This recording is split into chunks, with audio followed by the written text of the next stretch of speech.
그래서 그 종료주의를 기점으로 해서 저희가 고난 주간이 시작되는데요. 월요일은 뭐죠, 여러분? 무슨 날, 어떠한 사건이 벌어졌는지 혹시 아세요? 성전 정화의 사건이 일어나죠. 예루살렘에 입성하신 주님께서 처음으로 하신 일이 성전 정화예요. 그래서 예전에 제가 요한복음을 여러분에게 강의해드리면서 그 성전 정화의 의미에 대해서 말씀을 드렸습니다. 그래서 많은 이권들이 개입되어 있었고 또 성전에서 여러 그런 이권적인 그런 장사들이 이루어져 있었고 그런 상태에서 예수님께서 도적의 소굴이라고 말씀하시면서 뒤엎는 그런 장면이 나오시거든요. 특히 요한복음에는 두 차례 그 성전 정화하시는 그 모습을 우리들이 바라볼 수가 있습니다. 그래서 월요일을 굳이 저희가 정한다 그러면 정화의 날 그렇게 할 것 같아요. 정화의 날.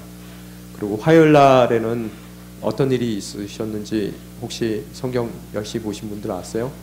예수님께서 변론을 하세요. 그래서 변론의 날이라고 정할 수 있습니다. 예수님께서 성전에서 나오실 때 이 대제사장들과 바리새파 사람들을 만나게 돼요. 그 사람들이 성전 정화에 대한 그런 불편함이 마음 가운데 있었던 것 같아요. 그래서 예수님을 어떻게 하든 좀 고리를 좀 걸어볼까 해서 예수님께 당신이 무슨 권리로, 권세로 이런 일을 하시는가라고 묻게 됩니다. 그래서 예수님께서 그들에게 내가 대답하기 이전에 그러면 세례 요한의 그 세례는 어디서 왔느냐? 너희들이 먼저 대답해라. 그럼 내가 너희들에게 너희들 질문에 대해서 대답을 하겠다라고 말씀하셨어요. 그래서 그들이 그 사면초가라 그러나요? 이러지도 저러지도 못하는 거죠. 사람들에게서 그 세례가 왔다 그러면은 군중들에게 몰매를 맞을 거고, 만약의 경우 그들이 다르게 이야기한다면은 또 그것 또한 하늘에서 왔다 그러면 왜 니네들은 안 믿느냐라는 이야기를 할 수밖에 없는 그런 상황 가운데 처할 수도 있겠죠. 하여간 이런저런 변론들이 오고 가요. 그래서 변론의 날이라고 이야기를 할 수 있을 것 같고, 또 수요일 날, 오늘 수요일 날은 유다가 이제는 배신하기로 작정해요. 그래서 뭐 요한복음 할 때 계속 유다가 왜 배신했는지에 대한 여러 가지 학설에 대해서 여러분에게 말씀드린 적이 있습니다. 기억하실 거예요. 그죠? 그래서 유다가 배신하기로 작정해서 대제사장을 찾아가는 일이 오늘 저녁에 일어나게 되더라는 거예요. 그러고 나서 내일 목요일 날은 어떤 일이 일어납니까? 예수님의 최후의 만찬이, 유월절 만찬이 일어나게 되는 것이고, 어떻게 돼요? 만찬 이후에 오늘 여러분이 읽으신 겟세마네 동산에서의 기도가 있게 되는 것이고, 또 예수님이 체포당해서 밤새 끌려다니시면서 신문을 받고, 또 결국 금요일날 아침에는 매를 맞고 십자가에 달리시는 사건이 일어나게 되더라는 거예요. 그래서 목요일 날은 그래서 만찬의 날이라고 얘기할 수 있을 것 같아요. 금요일은 십자가에 달리시는 순환의 날, 또 토요일 날은 이미 돌아가셔서 금요일 날 저녁서부터가 안식일이죠. 그죠? 그래서 안식일 전에 예수님의 시신을 내려서 안치하는 그런 사건이 일어나죠. 그래서 토요일은 저희가 굳이 얘기한다면 안식의 날, 그 다음에 주일은 뭐예요? 부활의 날. 자, 다시 한번 종료주일, 월요일 뭐라고요? 정화의 날, 화요일 날 뭐라고요? 변론의 날, 그 다음에 수요일 날 뭐라고요? 배신의 날, 목요일 날 만찬의 날, 그 다음에 금요일 날 뭐라고요? 순환의 날, 토요일 날 안식의 날, 주일 날은 부활의 날. 자, 됐습니까? 여러분이 이렇게 머릿속에 그 날들을 기억하시면서 그날에 묵상을 좀 해보세요. 그 묵상을 하실 때 오늘 제가 아침에 설교를 하다가 뭐 제가 모르겠어요. 제가 뭐 제 감정에 복받쳐서 설교를 제대로 했는지는 모르겠는데요. 그런데 제가 여러분에게 오늘 아침 새벽 시간에 꼭 말씀드리고 싶었던 게 뭐냐 하면요. 고난주간 동안에 꼭 확실하게 실제적인 믿음을 가지시라는 거예요. 십자가가 2000년 전 사건이 아닙니다. 오늘 바로 이 순간에 일어나는 여러분의 사건이라는 거예요. 그래서 제가 여러분에게 말씀드리고 싶었던 것이 뭐냐 하면 우리가 죄를 질 때마다 구약시대에는 어떻게 해요? 양을 데려다가 뭐 돈 많은 사람들은 소를 데려다가 어떻게 해요? 그 본 앞에서 잡는단 말이에요. 그죠? 잡기 전에 손을 그 양에다가 안수를 하고 그 안수를 했을 때 어떻다고요? 모든 나의 죄가 그에게 전가되는 것이고, 그러면 그 양은 어떻게든 도망가려고 꿈틀꿈틀 될 것이고 발부둥 칠 것이고, 그러면은 제사장이 그 양을 붙잡아서 목을 딸 거고요. 그러면 비명 소리와 함께 피가 콸콸콸콸 쏟아져 나올 거고, 그 피를 제가 쟁반에 받아가지고 우슬초에다가 묻혀서 여러분의 얼굴에다 뿌릴 거란 말이에요. 그죠? 그러면서 그 나머지는 각이 떠지고, 그 각이 떠진 그런 또 내장은 빼서 뭐 어디에요? 성막 밖으로 묻어놓고 그 각든 것을 태우고, 그 태울 때 그 연기를 여러분이 바라볼 것이며, 그죠? 여러분 한번 상상을 해보세요. 그 모든 제사를 통해서 사람들이 어떤 마음을 가져요? 아, 정말로 내 죄가 여기서 사해졌구나라는 그런 생생한 마음을 가졌을 거라는 거예요. 근데 이 초대교회 교인들, 특히 유대교에서 넘어왔던 그런 교인들, 히브리서 저자가 정말로 이렇게 서술을 하기를 원하고 그들을 붙잡아 주기를 원했던 그런 대상들은 그런 제사에 익숙했던 사람들인데, 예수를 믿고 넘어와서 이제는 제사를 드리지 않았단 말이에요. 왜? 예수 그리스도가 정말 단번에 드린 최고의 제사란 말이에요. 더 이상 드릴 필요가 없다는 거예요. 그런데 그들은 항상 너무 생생한 그런 제사 의식 가운데서 핏부림을 받아본 사람이고, 그 가운데서 자기의 죄가 씻겨졌다는 그런 생생한 느낌을 받았던 사람들이라는 거예요. 그렇기 때문에 그 제사에 대한 뭐예요?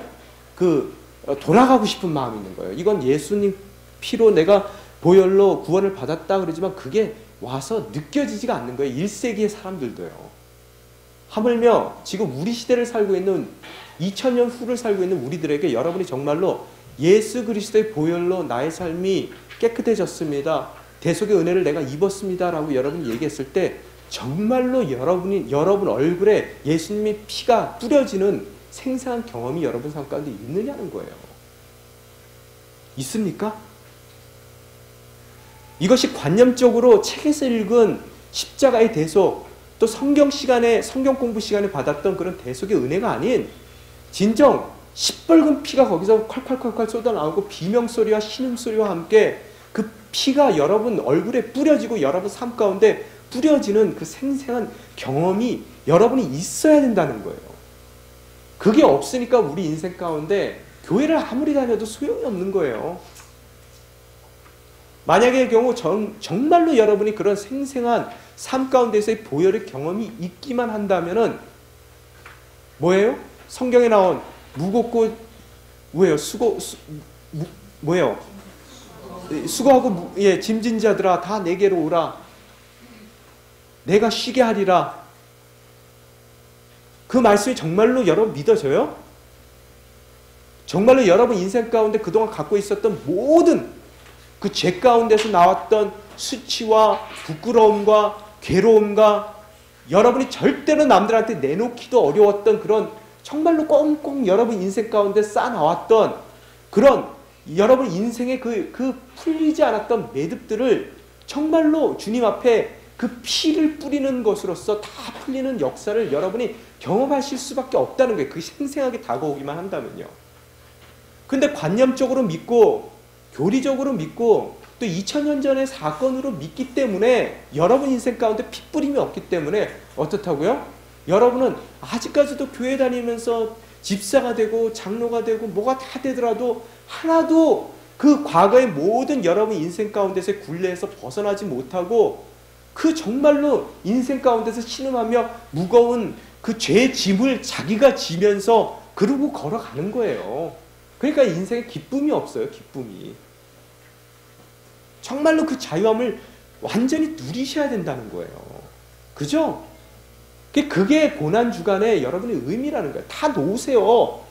진정 주님 정말로 그 2000년 전 그 십자가에서 흘렸던 그 피가 옛날에 그 이야기 가운데 나오는 피가 아니라 진정 오늘 나를 위해서 내 얼굴에 뿌려지는 바로 그 피가 되게 도와주세요. 기도하세요. 그랬을 때 여러분이 그 모든 과거의 여러분의 굴레에서 끊어짐을 당하게 되는 것이고 그 모든 거로부터 자유로운 삶을 살게 되더라는 거예요. 그냥 성경에서 무거운 짐진자들아 다 내게로 오라. 내가 너희들을 쉬게 하리라. 참 좋은 얘기네요. 좋은 얘기가 아니에요. 우리 인생 가운데 약속된 얘기죠. 그죠? 여러분이 그 마음을 가지셔야 된다는 거예요. 이번 한 주간이 여러분 인생 가운데 진정 내가 그동안 해결하지 못했던 모든 과거에 나를 올가맸던 모든 매듭들을 끌어내는 그런 여러분 인생 가운데서의 전환기가 되어야 된다는 거예요. 용서하시겠다는데 용서를 받을 생각이 없어요. 그러니까 그 무게 다 자기 인생 가운데 지고 가야 돼요. 나중에 그것들이 차곡차곡 쌓이다 보면은 여러분은 그 밑에 깔려서 죽을 수밖에 없게 되는 거예요.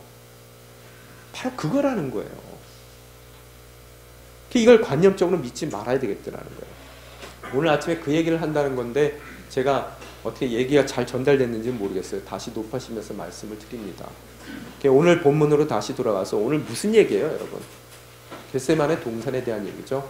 이 얘기를 풀어나가기에 앞서서 여러분에게 제가 질문을 하나 드리려고 해요. 여러분 인생 가운데 가장 힘든 게 뭐예요? 가장 어려운 게요. 여러분을 어렵게 하는 거예요. 어떤 분들은 그래요. 실패라고. 실패. 그 실패 한번 넘어지니까 그 다음서부터는 정말로 힘듭니다. 뭐 이런 말씀을 하시는데 정말로 여러분 성경에서 여러분을 어렵게 하는 것은요. 실패가 아니라 시험이에요. 시험. 오늘 그 시험에 대한 말씀을 하고 있어요. 여러분 아무리 우리가 인생 가운데 실패를 하더라도 어떻다고 우리가 시험에만 안 들면은 그 실패에서 시험에만 안 들면은 우리는 다시 재기할 수 있어요. 다시 일어날 수 있어요. 제가 여러분에게 늘 설교 작년 한 해 동안에 던진 말씀 가운데 기억하실지 모르겠어요. 제 18번들이 있어요. 여러분 그 중에 하나가 뭐예요? 실패할 자유가 있다. 그죠? 실패할 자유가 있습니다. 여러분 자녀들에게 실패할 자유를 주세요. 실패해본 놈이 성공도 합니다.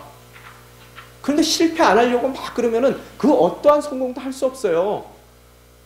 자유롭게 실패하게 풀어줬을 때 예수 안에서 자유롭다는 얘기는 뭐냐면 그 어떠한 실수도 하나님이 용납해 주세요.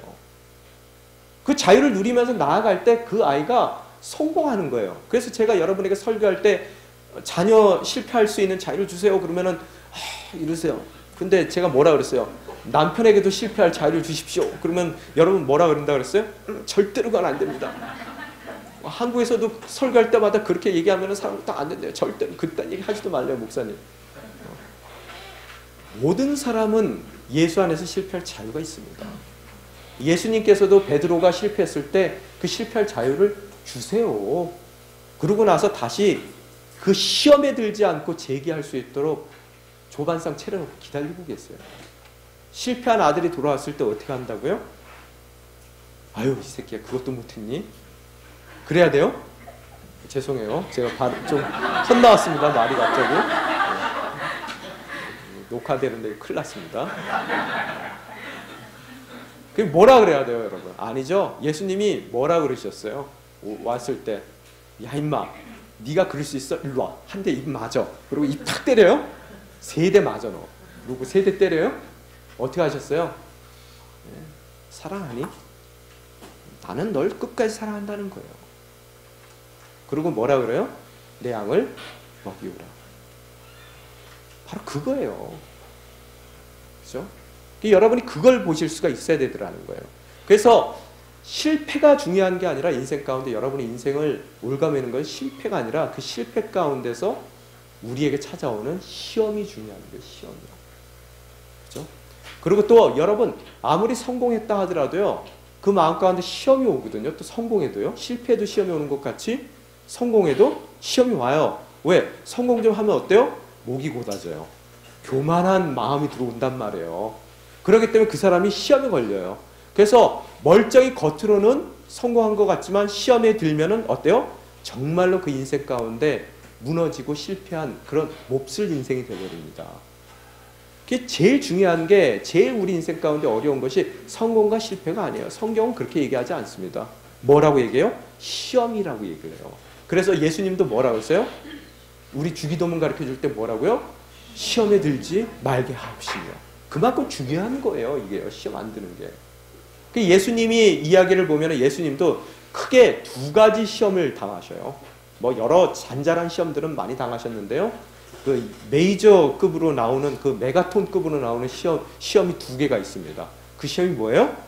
광야에서의 시험이에요. 첫 번째. 뭡니까 그게요?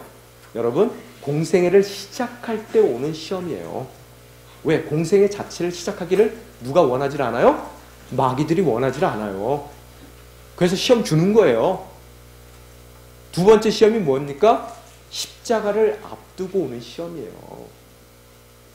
여러분, 광야에서 시험은 어떤 시험이에요? 마귀가 와가지고 막 시험해요. 그죠? 그러면서 뭐라 그래요? 얘네들이 와가지고, 얘가 와서요, 마귀가, 예? 돌 갖고 떡 만들래요. 그래놓고 예수님 귀에다가 뭐라고 속삭였을 것 같아요? 제가 성경에는 그렇게 안 나왔지만, 찬찬히 제가 생각을 해보니까, 야, 돌 갖고 떡 만들어봐. 그러면 너 십자가 안 져도 사람들이 하나님의 아들이라고 생각할 거야. 그거 왜 쓸데없이 십자가를 지려고 그래? 여러분 한번 그렇게 생각해 보셨어요? 그거 갖고 안 돼요. 그러니까 또 뭐라 그래요? 높은 데 올라가서 뛰어내려봐. 뛰어내려서 만약에 하나도 안 다치고 천사들이 나타나서 탁 받치면은 사람들이 뭐라 그러겠어? 저 사람 하나님의 아들 맞아. 십자가 안 지고도 하나님의 아들이라고 사람들한테 생각할 수 있어. 그것도 안 통해요. 그러니까 뭐라 그래요? 야, 쓸데없는 저 인간들 위해서 뭘 십자가를 지니? 십자가 안 져도 세상 영광 내가 다 줄게. 가져 이거. 뭔 십자가를 져? 안 통했단 말이에요. 그죠? 그게 광야에서의 시험이었단 말이에요. 예수님은 그걸 말씀으로 하나하나 다 깨나가시는 모습을 우리들은 바라볼 수 있더라는 거예요. 이건 외적인 시험이에요. 우리 인생 가운데서도 이런 외적인 시험이 옵니다. 뭐 할 때요? 여러분이 중요한 일 할 때는 꼭 시험 옵니다. 나 시험이 없이 중요한 일이 생겼다. 내가 지금 기도하면서 사업장을 준비했는데 이 사업장이 너무 순탄하게만 잘 됐다. 이게 하나님께서 시킨 건지 여러분이 혼자서 하고 싶어서 하는 건지 여러분 잘 생각하셔야 돼요. 여러분이 뭔가 새로운 것을 정말로 기도 가운데서 중요한 것을 시도할 때 틀림없이 시험 옵니다. 시험 오면은 여러분 뭐라고 생각해야 돼요? 거기서 약간의 삐딱삐딱거림도 있고 실패도 있고 좌절의 순간도 있을 때 뭐라고 생각해야 돼요? 야, 이거는 하나님이 원하시는, 그래서 마귀들이 싫어하는 바로 그 일이 내 인생 가운데 시작되는갑다. 할렐루야. 그래서 그 작은 실패들 가운데 시험이 들어서는 안 된다는 거예요. 자, 이해가 됐습니까? 그 다음에 또 이 시험 가운데서 또 이제 십자가를 놔두고 이제 또 한 번의 시험을 치르세요. 근데 이 시험은 어떤 시험이에요? 자신과의 싸움이에요. 내적인 시험이란 말이에요. 그게 광야가 외적인 시험이었다면 겟세마네에서의 시험은 뭐예요? 내적인 시험이에요. 자, 인생 살만치 사셨어요? 묻습니다. 외적인 게 시험이 어렵겠어요? 내적인 게 어렵겠어요? 자, 퀴즈입니다. 네. 답이 나오죠? 뭐가 어려워요? 예, 내적인 게 어려워요. 항상 자기를 이기는 것이 어려워요. 남을 이기는 건 쉽습니다. 오히려 뭐 나라를 보더라도 외적이 침입해 보세요. 특히 우리나라 사람들은 얼마나 똘똘 잘 뭉쳐요. 뭐 IMF 왔다. 외적으로 탁 시험이 오니까 어떻게 돼요? 똘똘똘똘 뭉쳐가지고 그거 싹 이겨내더라고요. 외적인 것은 잘 뭉쳐요. 집단적으로 보더라도 잘 뭉치고 개인적으로도 이 위기의식이 강해서 착 하고 대처를 한단 말이에요. 사람들이. 그죠? 그래서 이 외부의 시험은 잘 이기는데 항상 우리를 꼬꾸라뜨리는 것이 정말로 힘들게 우리를 시험하는 것이 바로 내적인 시험이라는 거예요. 자기와의 싸움이라는 거예요. 이거 힘들어요. 그리고 개인적으로도 나랑 싸우는 것에서 늘 여러분 실패하잖아요. 그죠? 아이들 보면 어때요? 게임하지 말고 공부해야 되는데 그 시험을 이기지 못해요. 자기가요. 그죠? 엄마가 주는 시험 잘 이겨요. 막 잔소리하면은 이러고 이겨요. 그냥. 그죠? 그런데 자기 내적인 시험은 못 이겨서 어떻게 해요? 그 게임을 하고야 말더라는 거예요. 이게 우리들의 그 모습이란 말이에요. 이 내적인, 집단적으로도 마찬가지예요. 여러분, 사탄이 그러면 교회 시험하는데 어떤 시험을 쓸까요? 좋은 교회면 좋은 교회일수록 어떻게 시험할 것 같아요? 여러분 사탄 같으면 어떻게 할래요? 이 스크루 테이프의 편지 이거 읽어야 돼요. C.S. 루이스 거요. 그 어떨 것 같아요? 저가 사탄이면은 저는 내부의 분열을 일으켜요. 갈등을 일으키고요. 거기에 시험거리를 만들어요. 그래야지 꼬꾸라집니다. 가정도 마찬가지예요. 그래서 내적으로 분열을 일으키고 갈등을 느끼려는 딱 사람이 있으면 기도하셔야 돼요. 여러분 하나로 뭉치게끔 끌어안으셔야 된단 말이에요. 남편이 만약에 삐딱선을 타고 내부의 갈등을 조장한다. 어떻게 해야 돼요? 아내 된 자가 어떻게 해야 돼요? 예, 무릎 꿇고 기도해야 될 때예요. 그때는요. 반대도 마찬가지고요. 그리고 서로 안 해야 될 얘기들이 있단 말이에요. 더 믿음의 덕이 될 만한 얘기들을 서로 해야 되는데 시험 될 만한 얘기를 자꾸 하면 어떻게 해야 돼요? 어떻게 합니까? 그 입 다물라 뭐 이래야 돼요? 어떻게 해야 돼요? 예, 그 얘기를 듣지 말고 어때요? 다시 기도의 자리에 가서 하나님의 말씀을 들어야 돼요.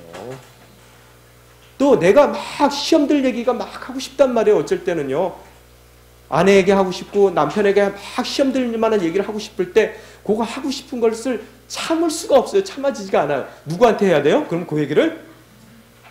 예, 기도하셔요. 거기서 하나님한테 실컷 얘기하세요. 그분한테. 다른 사람한테 그 얘기를 해서 그 사람 실족해 하지 말고요.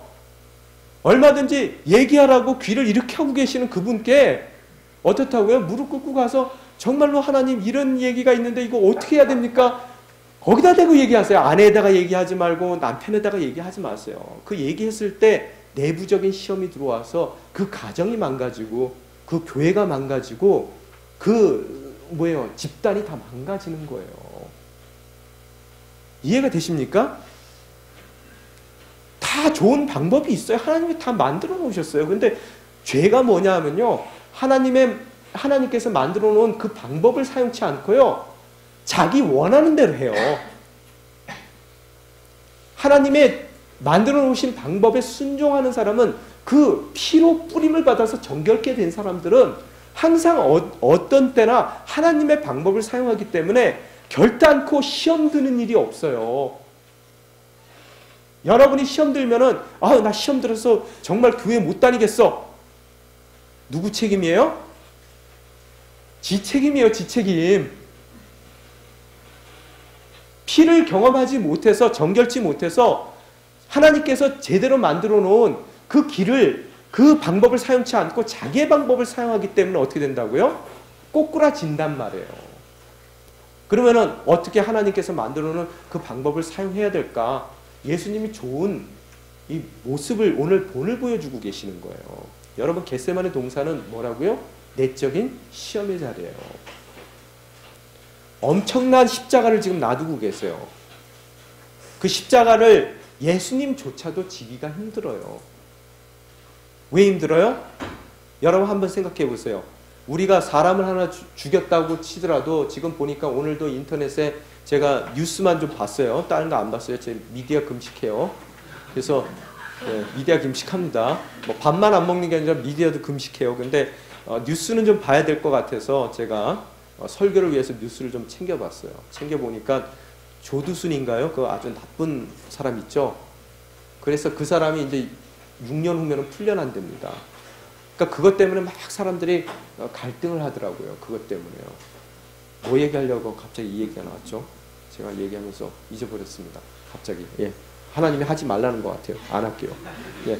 하여간 제가 어디까지 얘기했죠? 내적 시험. 예, 내적 시험. 하여간 그래서 주님께서 오늘 내적 시험을 이기기 위해서 오늘 이 기도의 자리에 나오신 것을 바라볼 수가 있어요. 그렇죠? 근데 오늘 36절에 한번 봅시다. 36절에 보면은 36절 한 목소리 읽겠습니다. 시작. 그때 예수께서 제자들과 함께 겟세마네라고 하는 곳으로 가서 제자들에게 말씀하셨습니다. 내가 저기에 가서 기도하는 동안 여기 앉아 있으라. 예, 여기까지요. 여러분 그때에 그랬어요. 그 얘기가 무슨 얘기예요? 그때 어떤 때예요? 바로 26장 앞전에 뭐가 있습니까? 최후의 만찬이 있었다 그랬죠, 제가요. 그 안에서 누가 배신 때래요? 유다가 배신하러 나갔단 말이에요. 그러고 나서 성경에 읽어보면 참 기가 막힌 얘기가 나와요. 밥 다 먹고요. 그 요한복음서에 보면은 굉장히 길게 그 유언과 같은 말씀을 하시고 대제사장이 기도까지 하셨죠. 그죠? 그러고 나서 밖에 나오셔서 어디를 가요? 네, 올리브산으로 올라가신단 말이에요. 제가 말씀드렸죠. 늘 거기 가시던 장소예요. 이분은요. 주기적으로 기도하시는 분이란 말이에요. 예루살렘에 가면은 딱 정해놓고 기도하는 데가 있어요. 당연히 유다도 그래서 밥 먹고 거기 가실 줄 알고 글로 찾아오는 거예요. 그래서 올리브산을 올라가는데 참 보면은 저는 참 은혜가 되는 구절이 있는데 26장 30절에 보면은 그들이 어떻게 올라가냐라고 써 있냐면요. 뭐 자막 준비는 안 돼. 30절입니다. 안 됐을 겁니다. 그들은 찬송을 부른 후에 올리브산으로 향했습니다. 우리말 성경에는 부른 후라고 써 있지만 한글 개역개정은 아마 제가 알기로는 부르면서 올라갔어요. 참 그거를 볼 때마다 제가 은혜가 돼요. 여러분 예수님 노래했다는 얘기 들어봤어요? 예수님 글 딱 한 번 쓰셨죠? 그죠? 여러분 기억나시죠? 그것도 어디다 쓰셨어요? 흙바닥에다 쓰셨단 말이에요. 여러분 그거 중요한 얘기입니다. 왜 안 쓰셨을까요? 우리 인간들은요, 그 예수님이 만약의 경우 나 자신 복음 해가지고 써놓으셨다면은 어떻게 했을 것 같아요? 그거 아마 모셔다 놓고 거기다 절하고 난리 났을 겁니다. 그죠? 그래서 예수님은 하나도 안 써놔요. 글을 어디다가 파피루스나 뭐 양피지에다 쓰질 않으셨어요. 흙바닥에다 그냥 쓰셨어요. 그리고 씩 지워버렸겠죠. 밟혀서 지워가고요. 지워지고요. 그죠? 근데 노래 부르는 것도 오늘 보니까 처음 나와요. 노래 부르는 게. 여러분 노래 언제 불러요? 노래방 가서 불러요? 언제 불러요? 즐거울 때 부른단 말이에요. 그죠? 예수님 언제 불러요? 십자가를 향해 갈 때 부르세요. 지금 잊지 마세요. 그게 크리스찬이에요. 그래서 우리는 장례식 때 노래 부릅니다. 예전에 장례식 집례를 하고 있는데 옆에 안 믿는 사람이 오더니 크리스찬들 교회 다니는 사람들 이상하다고 왜 이 초상이 났는데 재석게 노래를 부르냐고 막 그러시더라고요. 우린 노래 불러요. 어쩔 때요? 가장 힘들 때요. 가장 우리가 견디기 힘들고 정말로 그 길을 가야 되는 줄 알면서 너무나 내 마음 가운데 갈등이 많을 때 우리는 어떻다고요? 하나님께 찬양하고 찬송하는 거예요. 기쁠 때 하는 게 아닙니다. 사실은요. 더욱 찬송을 더 해야 될 때는 언제예요? 힘들 때, 그 마음 가운데 갈등이 있을 때, 해야 될 것인 줄을 알지만 내 마음 가운데는 피하고 싶은 마음이 있을 때 여러분이 찬송하는 거예요. 그러니까 집에서 정말로 힘들 때 찬송하세요. 크게. 그럴 때 하나님께서 여러분을 붙들어 주세요. 여러분 같으면 안 붙들어 주겠어요? 여러분이 하나님이면? 그죠? 바로 그게 정말로 두 번째 오늘 말씀드리는 하나님의 방법이에요. 힘들 때 어떻게 한다고요? 찬송하세요. 찬양하고요.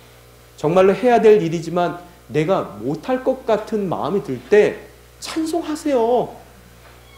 그러면 어떻게 된다고요? 기도의 자리까지 하나님께서 여러분을 옮겨주세요. 그러면 그 기도의 자리에서 무릎 꿇으시면은 그 다음서부터는 내적인 그런 시험을 이겨나갈 수가 있는 거예요. 근데 아무것도 안 하고 멍하니 앉아있으니까 어때요? 자기도 내적으로 시험 들지만 남까지 다 시험 들게 만들어서 온 집안을 다 박살 내버리는 거예요. 아무리 남편이 못되게 한다 하더라도 뭐 아내가 정말로 그 남편의 마음을 이해 못한다 하더라도 그때일수록 어떻게 한다고요? 노래 부르세요. 노래요. 가사가 생각이 안 나요? 부르시라는 거예요. 노래를. 그게 해결책이라는 거예요. 그 노래 부르다 보면 어느 순간에 가서 어디가 앉아있어요? 기도의 자리가 앉아있게 되더라는 거예요. 그게 열쇠입니다. 그게 열쇠예요. 그래서 병상에 가서 병원에 가서 누워있는 환자 앉혀놓고 누워놓고 우리 노래 불러요. 그래요? 안 그래요? 네, 그래요. 반응을 막 보여주세요. 저의. 그래야지 저도 이제 설교하는 사람으로서 기운이 납니다. 그래서 여기 올라가셔서 뭐라 그래요? 그 겟세마네 동산이라는 것은 기름을 짜는 기계라는 뜻이죠. 이제는 어때요? 그 기도의 자리에서 예수님 삶 가운데서 짜내야 될 모든 것을 다 짜내야 되는 자리예요. 그만큼 내적인 시험을 이기는 것은 어렵습니다. 다 짜내셔야 돼요. 차라리 외부의 시험이 너무 쉬운 거예요. 이런 거 보면요. 그래서 이제는 그분의 모든 것을 다 짜내는데, 이분이 보면은 오늘 성경에 보면은 얘네들 다 한꺼번에 데려가서 너희들 여기 앉아 있으라 이래놓고 이쪽에 가서 37절에 보면 뭐라 써 있어요? 예수께서 베드로와 세베대의 두 아들을 데리고 가셨습니다. 이렇게 해가지고 뭉탱이로 데려가서 여기 한 뭉탱이 앉혀놓고, 제일 친한 그래도 든든한 애들 데려다가 여기 앉혀놓고 나는 여기 가서 지금 기도하시는 거예요. 그죠? 무슨 모습입니까? 합심 기도 모습이에요. 첫 번째, 내적인 갈등을 이길 수 있는 방법 1. 합심 기도. 때로는 우리가 홀로 기도합니다. 예수님 보면은 얼마나 많은 기도가 있어요. 그 숨겨진, 하목사님 설교에 의하면은 숨겨진 사역이에요. 예수님의 숨겨진 사역. 그래서 병자를 고치기도 하고 귀신을 쫓기도 하고 5,000명을 먹이기도 하고 또 성난 파도를 잠잠케 하기도 하고, 이 모든 일들을 갖다가 버리시지만 그 사이사이 짬짬이 그분이 빠지지 않고 하시는 일이 뭐예요? 기도의 사역을 하신단 말이에요. 그 기도가 그 모든 다른 사역들의 뭐예요? 근본이 되는 거예요. 그런데 항상 보면 홀로 가세요. 홀로 산에 가시고 홀로 뭐 어디 없어지시죠. 기도하려고. 늘 혼자 기도하셨는데 오늘 보니까 어때요? 다 데려가서 기도를 하시더라는 거예요. 그만큼 내적인 뭐예요? 시험을 이기는 첫 번째 방법이 합심해서 기도하라는 거예요.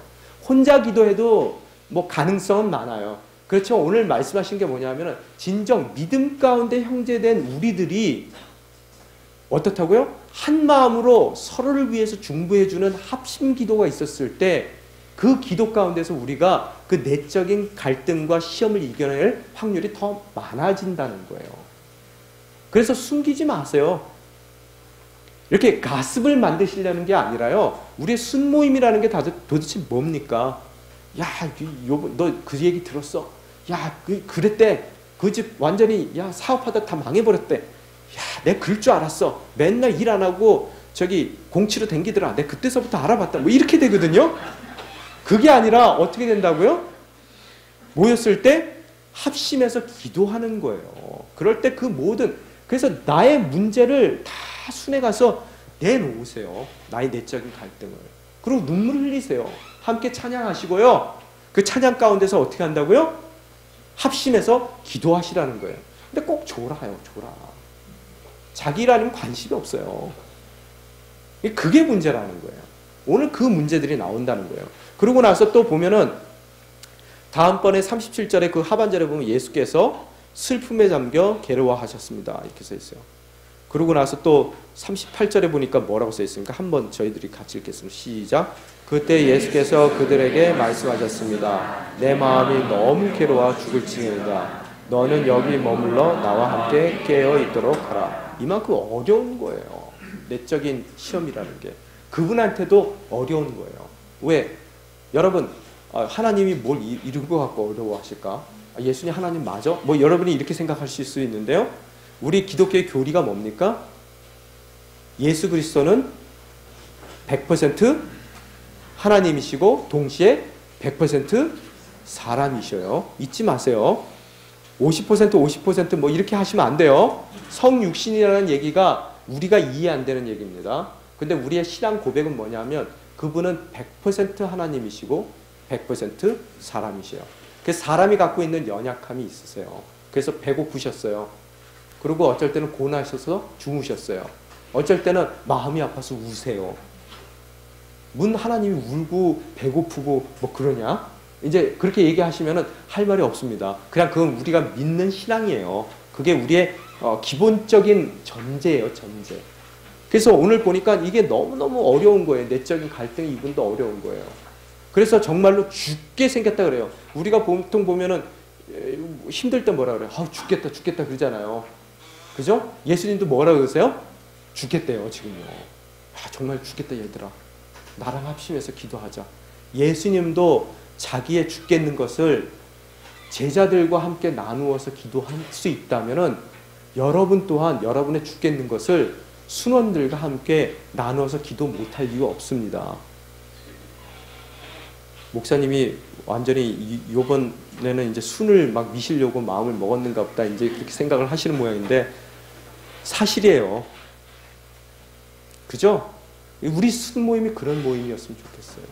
여러분이 큐티방을 하든 순 모임을 하든 교인들의 모임은, 우리 성도들의 모임은 어떤 모임입니까? 바로 이런 모임이 돼야 되는 거예요. 아픔을 내놓고 서로 간절히 합심해서 기도해주고, 또 기도가 안 되면은 기도 될 때까지 어떻게 한다고요? 찬양하시면은 하나님께서 그 기도의 자리에 앉히세요. 그런데 보여가지고 쓸데없는 얘기하고, 왜 술을 마십니까? 술 마시면 안 됩니다. 2차 가시면 안 된다는 얘기예요. 아마 찔리시는 분들이 있을 겁니다. 안 됩니다. 절대로 크리스찬의 모임 가운데 술 마실 수 없습니다. 제가 단언코 말씀드립니다. 정 마시고 싶으시면요, 혼자 가서 마시세요. 절대로 우리 교인들의 모임 가운데서는 술 안 됩니다. 근처에도 가지 마세요. 왜? 합심해서 기도해야 되고 기도가 안 되기 때문에 서로 찬양을 해야 될 그 자리에 왜 술이 나옵니까? 결단코 안 된다고 못을 박아드립니다. 그게 여러분 인생도 망가뜨리고 모든 순원들의 인생을 다 망가뜨리는 거예요. 오늘 그래서 괴로움을 나누셨단 말이에요. 그런데 보니까 39절에 보니까 어때요? 이 참 괴로움도 나누시는 이 예수님이신데 39절에 보니까 뭐예요? 예수께서 조금 떨어진 곳에 가셔서 어떻게 기도하셨어요? 얼굴을 땅에 파묻고 엎드려 기도하셨습니다. 예수님의 이 내적인 그 시험을 이기는 방법 2 뭐예요? 엎드려 땅에 얼굴을 땅에 파묻고 엎드려 기도하기. 자, 유대인들은 어떻게 기도해요? 원래요? 눈 뜨고 서서 기도해요. 이렇게요. 그랬더니 어떤 분이 그러시더라고요. 목사가 그렇게 기도하니까. 아니, 눈을 뜨고 목사가 기도한다고. 눈 뜨고 기도합니다. 네. 눈 뜨고 기도하는 거 시험 들 필요가 없어요. 그래서 하늘을 보고 서서 기도해요. 또 어디를 바라보면서 기도해요? 하루에 3번씩 성전을 바라보며 기도하는 것이 기도란 말이에요. 눈 뜨고 있어요. 저한테 누가 그러시더라고요. 아니, 저 사람 맨날 눈 뜨고 기도한대요. 눈 감고 집중이 안 되니까 눈 감는 거예요. 안 봐야 될 것들이 너무 보이니까요. 근데 정말로 하나님을 보는 눈이라면은 얼마든지 뜨세요. 크게 뜨세요. 눈을요. 더 크면 클수록 더 좋습니다. 우리가 하나님을 자꾸 안 보고 딴 걸 의지하려고 자꾸 눈을 돌리니까 그 눈 감고 기도하라는 거예요. 다른 뜻이 아니라. 그죠? 근데 오늘 어떻게 기도해요? 근데 예수님은 평상시에 기도했던 거하고 달라요. 땅바닥에 엎으러져서 그러고 기도하시고 계세요. 이거 읽다 보니까 그 생각 나더라고요. 여러분 이렇게 그림 같은 거 나오는 거 있잖아요. 예수님 이렇게 그 스위디시 예수님 나오시고 푸른 눈 같고 뭐 이런 예수님 어디에서 다 손을 얹어놓고 기도하고 계세요. 이렇게 고상하게. 네? 예, 그죠? 그 가만 보니까 가짜예요. 오늘 이걸 보니까요. 그죠? 이 짝퉁입니다. 짝퉁. 예수님 어떻게 하셨어요? 머리를 정말 땅바닥에 박고 기도하셨어요. 어떻게 기도하셨을 것 같아요? 고상하게 기도하셨을까요? 여러분 십자가에서도 어떻게 기도하셨어요? 엘리 엘리 라마 사막다니 조용히 하셨을 것 같아요? 외치셨을 거예요. 비명처럼. 그게 그분의 마지막 기도였어요. 지금 이 순간에 어떻게 기도하셨을 것 같아요?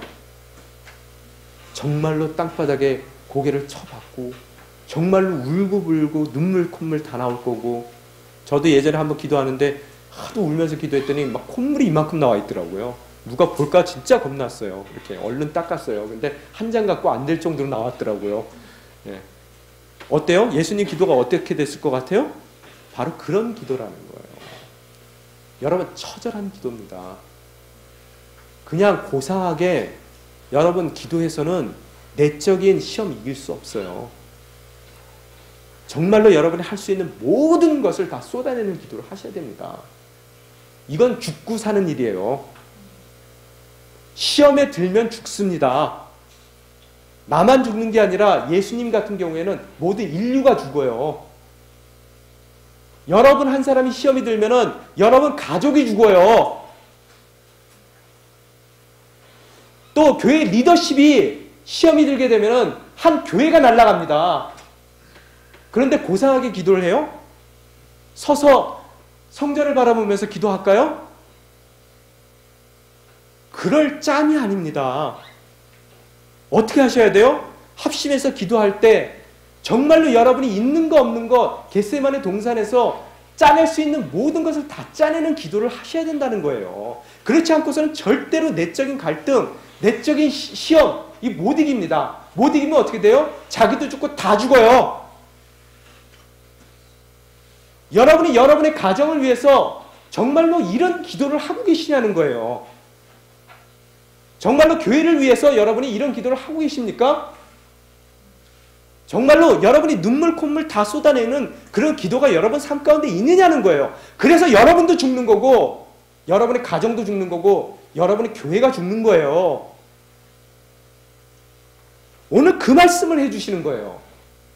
저도 이걸 못 깨달았어요. 왜? 저도 고상한 기도 좋아하는 사람이에요. 그걸 못 깨달았어요. 서울에 갔을 때 충격적이에요. 앉았더니 뭐 이건 다 정신병자예요. 뭐 난리가 났어요. 저는 시끄러우니까 제 기도가 안 되더라고요. 처음에는요. 그래서 남의 기도 다 들었어요. 아, 저 사람은 집안에 저런 문제가 있구나. 아, 저 사람은 별것도 아닌데 저렇게 눈물 콧물을 짜는구나. 뭐 남의 기도 들으려고 제 기도를 하질 않았어요. 기도원에 가서요. 남 얘기 다 들었어요. 그래서 세상 참 별나다. 참 별 기도가 다 있구나. 이렇게 생각을 했어요. 지나고 보니까 그게 아니더라고요. 제가 간증 하나 할게요. 바빠서 요새 기도를 제가 잘 못했어요. 솔직히 말씀드려서. 작년까지요. 제가요. 정말로 간단한 제가 할 수 있는 그 기도만 했어요. 정말로 무릎 꿇고 나가서 기도를 못했습니다. 너무 바빴어요. 그러다 보니까 1년 동안에 그렇게 바쁜 생활 가운데서 기도를 못하면서 늘 그래도 참 교만이에요. 이건 정말로 제가 여러분에게 수치스럽습니다. 여러분에게 기도해달라고 제가 예수님 치부 드러내듯이 저도 여러분에게 드러내는 거예요. 그래서 제가 정말로 말씀으로 여러분을 세우고 있다고 생각했어요. 착각했습니다. 그런데 새벽에 기도를 하다 보니까 많은 분들이 저를 위해서 그렇게 울면서 기도하시더라고요. 그걸 들으면서 내가 교인을 말씀으로 세우겠는 게 아니라 저 교인들이 불쌍한 이 목사를 기도로 세우고 있구나. 그걸 갖다 충격적으로 깨달았어요. 제가. 무슨 얘기인지 이해가 되십니까? 넘어지고 있는 가장을 기도로 세우세요. 넘어지고 있는 교회 리더십을 여러분이 기도로 세우셔야 돼요. 또 흔들리고 있는 이 나라의 시정자들을 여러분이 기도로 세우지 않고서는 다 망합니다. 다 망해요. 바로 오늘 그 얘기가 있는 거예요. 저 위해서 기도해달라고 얘기하는 거예요. 그걸 좀 이렇게 여러분이 기도 꼭 하실 수 있도록 제가 말씀을 드리는 겁니다. 그런데 어떻게 된다고요? 그 기도를 그렇게 하시는데 어떻게 됐어요? 그러나 뭐라고요? 아버지 할 수 있으면 이 잔을 내게서 거두어 주십시오 라고 기도를 하시더라고요. 참 정직한 기도예요. 이렇게 기도하실 수 있습니다. 하나님 정말로 이거 죽게 싫거든요. 하실 수 있어요. 그런데 시작은 지금 이제 세 번째 법칙이에요. 시작은 이렇게 시작하지만 끝은 어떻게 돼야 돼요? 아버지 뜻대로 하시는 기도로 끝나야 돼요. 자, 1이 뭐라고요? 첫 번째, 내적인 시험을 이기는 방법 1, 합심기도. 두 번째 기도, 생명을 건 기도를 해야 돼요. 그죠? 이거 안 하면은 다 죽습니다. 가족도 죽고, 교회도 죽고, 나라가 죽습니다. 세 번째 기도가 뭐라고요? 기도의 방법이 어떻게 한다고요? 어떻게 했어요? 처음에 시작은 내 뜻으로 시작했지만 어떻게 된다고요? 가면 갈수록 아버지의 뜻대로 하소서. 의 기도가 돼야 된다는 거예요. 그래서 예수님도 3세판 하셨어요.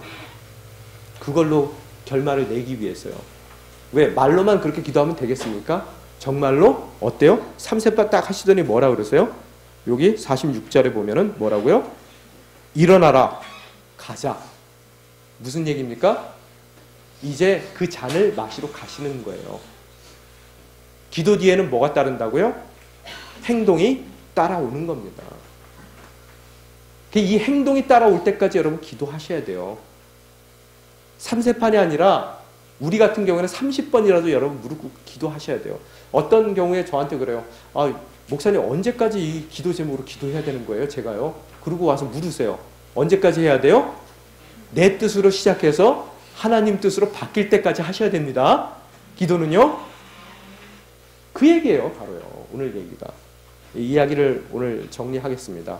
사실은 오늘 이 본문 말씀이 내일 새벽 본문 말씀하고 똑같아요. 예. 그래서 오늘은 제가 기도적인 관점에서 여러분에게 말씀드렸고요. 내일은 다르게 얘기할 겁니다. 내일 그래서 안 오셔도 본문 말씀 똑같대. 내일 새벽 오지 말아야지. 이렇게 하시지 마시고요. 내일은 다른 각도에서 이 본문을 말씀을 드릴 겁니다. 제가 고민을 했어요. 말씀이 똑같아서 이거 어떡하지? 이거 또 뭐 하루 건너뛰는 것도 아니고 이거 그냥 이어서 몇 시간 후에 똑같은 설교해야 돼. 아주 다르게 해버리자. 이렇게 해서 하나님께 그러면 이 똑같은 말씀 갖고 두 가지 설교를 하겠습니다. 뭐 비슷한 부분은 있겠지만 두 가지 각도에서 하겠습니다. 이렇게 기도를 했어요. 그러니까 내일 오셔도 됩니다. 이거 본문 찾아보니까 내일 본문인데 안 와야 되겠다. 뭐 이렇게 하시면 안 돼요. 그래서 정리하겠습니다. 우리 인생 가운데서 가장 힘든 것은 뭐다? 시험이다. 그 시험 가운데서도 정말로 어려운 시험이 뭐예요? 내적인 시험이다. 주님도 어려웠어요. 그 시험은. 그래서 그 시험을 이길 수 있는 방법은 뭐다? 기도다. 기도하기 위해서는 어떻게 돼요? 기도의 자리에 정말로 우리가 시험 들었을 때 기도하기 어렵습니다. 어떻게 기도한다고요? 기도의 자리로 가는 건 찬송하시면 돼요. 그 하나님께서 여러분을 기도의 자리에 앉혀주세요. 그 혼자 합니까? 합심해서 하십시오. 두 번째 어떻게 합니까? 생명을 걸고 하세요. 왜? 생명이 걸려 있어요, 거기에. 세 번째 어떤 기도를 합니까? 그렇죠. 처음에는 비록 나의 뜻으로 기도가 시작이 됐다 하더라도 언제까지 한다고요? 하나님의 뜻을 위하는 기도로 변할 때까지 여러분이 기도하셔야 된다는 거예요. 그래서 우리의 모든 믿는 사람들의 기도는 100% 응답받습니다. 그죠? 이미 받은 거예요. 그리고 기도하면은 어떻게 한다? 행동한다. 가만히 앉아있는 게 아니라 행동한다. 뭐예요? 일어나라. 가자. 바로 그 말씀이 있어야 된다. 우리 고난주간을 살아가며 다시 한번 주님의 보혈을 묵상하며 나아가길 원합니다. 이것이 2000년 전 있었던 사건이 아닌 바로 오늘 이 시간 나를 위해서 일어나는 사건임을 저희들이 깨닫습니다. 주님 이 시간 저희 삶을 붙들어 주시옵소서. 또한 인생을 살며 저희들이 겪을 수밖에 없는 많은 시험들이 있습니다. 외적인 시험들 정말 말씀 가운데 이겨나갈 수 있는 복된 인생 되게 도와주시고 또한 내적인 시험이 왔을 때 진정 주님께서 보여주신 그 모습대로 저희들 그 어떠한 내적인 시험까지도 다 이겨낼 수 있는 기도의 용사들이 될 수 있게 도와주시옵소서. 그럼으로써 진정 당신께서 불러주신 십자가를 우리의 십자가를 질 수 있는 아름다운 당신의 자녀의 삶을 살 수 있도록 이 시간 성령 충만함으로 우리 삶을 붙들어 주시옵소서. 함께 기도하며 나아가시겠습니다.